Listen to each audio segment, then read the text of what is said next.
Hi అండి, నేను మీ Sajida. Welcome to Sajida's kitchen. ఇవాల్టి మన రెసిపీ వచ్చేసి అందరికీ ఎంతో ఇష్టమైన చికెన్ పకోడా అండి. పైన కరకరలాడుతూ క్రిస్పీగా, లోపల చికెన్ సాఫ్ట్గా, తిన్న కొద్దీ ఇంకా తినాలనిపించేంత రుచిగా ఇంట్లోనే ఎలా తయారు చేసుకోవాలో ఈ వీడియోలో అయితే చూపించబోతున్నాను.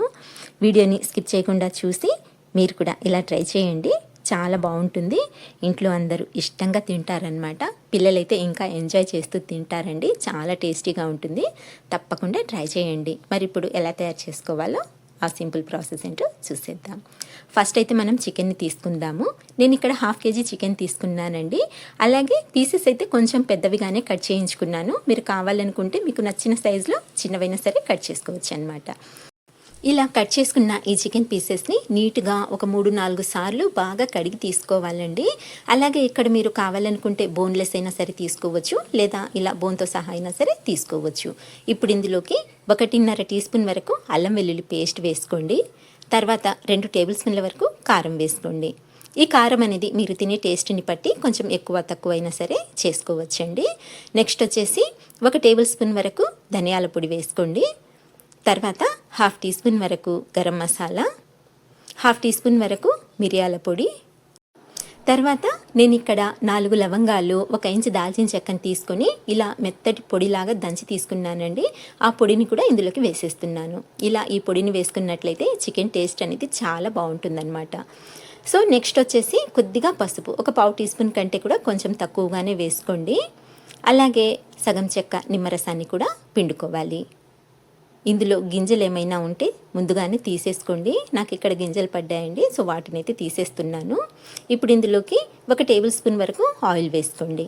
ఇలా ఆయిల్ వేసుకున్నట్లయితే చికెన్ పకోడా అనేది క్రిస్పీగా కరకరలాడుతూ చాలా బాగుంటుందన్నమాట. నెక్స్ట్ 1 టేబుల్ స్పూన్ వరకు టొమాటో కెచప్ వేసుకోండి. దీనివల్ల కూడా టేస్ట్ అనేది చాలా బాగుంటుంది. ఇంకా ఫైనల్గా 5 టేబుల్ స్పూన్ల వరకు కార్న్ఫ్లోర్ వేసుకోవాలి. 1/2 kg చికెన్కి 5 టేబుల్ స్పూన్ల వరకు కార్న్ఫ్లోర్ వేసుకున్నట్లయితే కోటింగ్ అనేది కరెక్ట్గా సరిపోతుందన్నమాట. ఇప్పుడు ఇవన్నీ చికెన్ ముక్కలకి బాగా పట్టేలా కలుపుకోవాలి. ఇలా చేతితో కలుపుకుంటేనే మనకు అన్నీ బాగా చక్కగా ముక్కలకి పడతాయండి. ఇలా కొద్దిగా రబ్ చేసుకుంటూ కలుపుకోవాలన్నమాట. అలాగే నేను ఇందులోకి సాల్ట్ వేయటం మర్చిపోయానండి. ఇప్పుడు వేస్తున్నాను. 1.5 టీ స్పూన్ వరకు అయితే సాల్ట్ వేస్తున్నాను. ఈ సాల్ట్ కూడా మీరు తినే టేస్ట్ని బట్టి ఎక్కువ తక్కువ అయినా సరే చేసుకోవచ్చు.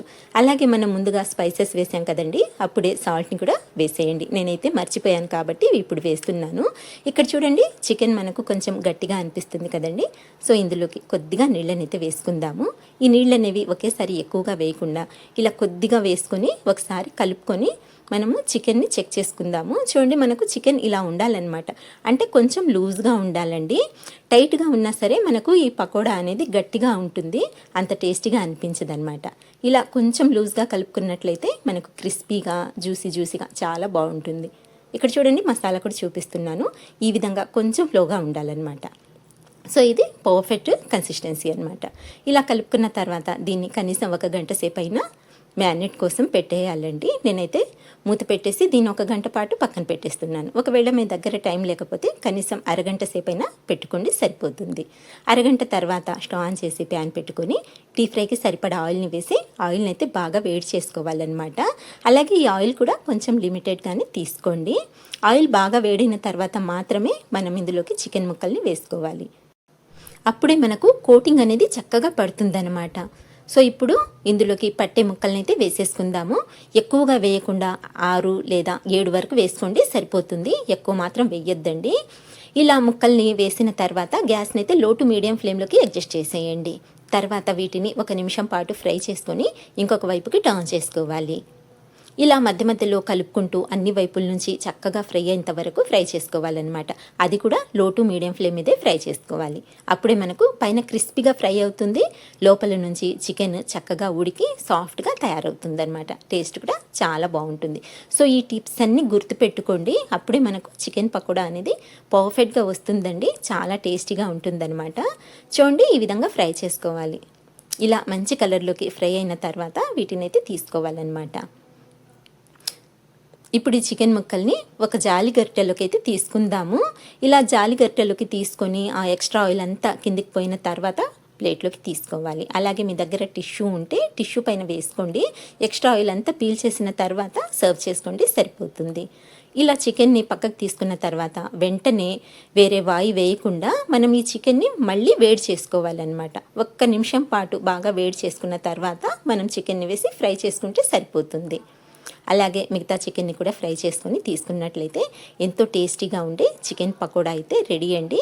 మీరు కూడా ఈ ప్రాసెస్లో ఒకసారి ట్రై చేసి చూడండి. ఇంట్లో అందరికీ బాగా నచ్చుతుంది. టేస్ట్ అయితే సూపర్గా ఉంటుందండి. సో ఫ్రెండ్స్, ఇదండి ఇవాల్టి వీడియో. నచ్చినట్లయితే లైక్ చేయండి. అలాగే మంచి టేస్టీ అండ్ హెల్దీ రెసిపీస్ కోసం అయితే మన ఛానల్ని మర్చిపోకుండా సబ్స్క్రైబ్ చేసుకోండి. ఇంకొక మంచి రెసిపీతో మళ్ళీ కలుస్తాను. అంతవరకు బాయ్ అండి. థ్యాంక్